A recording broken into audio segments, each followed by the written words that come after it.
Let's bring in One Nation leader, Senator Pauline Hanson now. Senator, good to see you. Let's start with these ISIS brides. Do you buy this argument that Labor's not involved in the mission to bring them home?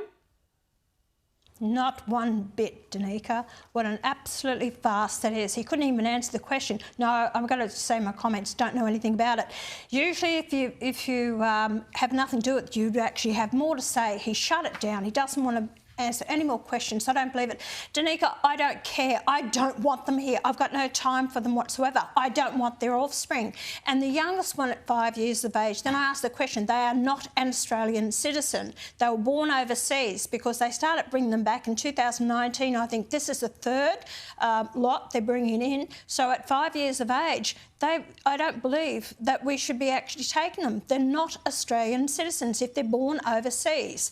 And these people, they're going to be on the public taxpayer-funded purse for the rest of their lives. These women completely wear the burqa or full burqa. They won't get employment if they don't have the husbands to provide for them, so the taxpayer will have to.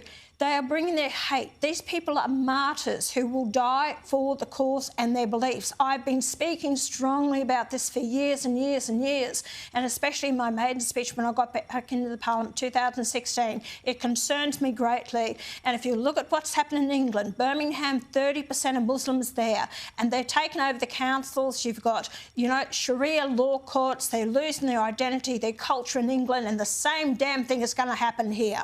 Well, exactly. I mean, you can't just go over there in the name of ISIS on some sort of romantic jihadi getaway and then decide that you want to come back. Sorry, it's not how it works. It doesn't fit with our value system. I completely agree. Now, look, I'll speak with Senator Jacinta Nampijinpa-Price shortly about National Flag Day. She was ordered to remove the Aussie flag, which was draped over her shoulders, and you were too today. Let's have a look.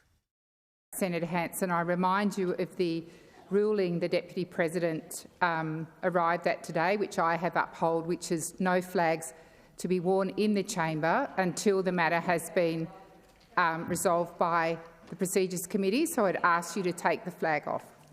Senator, why is the Senate so afraid of the Aussie flag? Afraid of this. That's what they're afraid of, Danica. And you know what? It flies on top of the building, it flies in the chamber, and it was the Greens that raised the issue about saying you shouldn't be wearing the flag. And they said, oh, it's a prop. It's not a prop.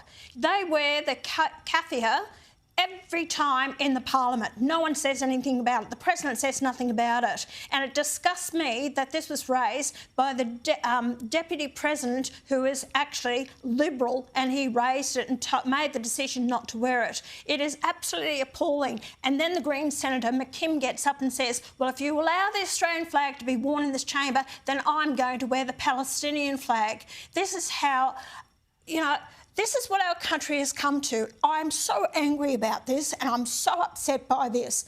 The people that on the weekend that walked with pride carrying the Australian flag, we are elected members of Parliament for the Australian people under the Australian flag that people have fought and died for. And we are told we can't display it in our Parliament on the one special day, which is our Australian Flag Day.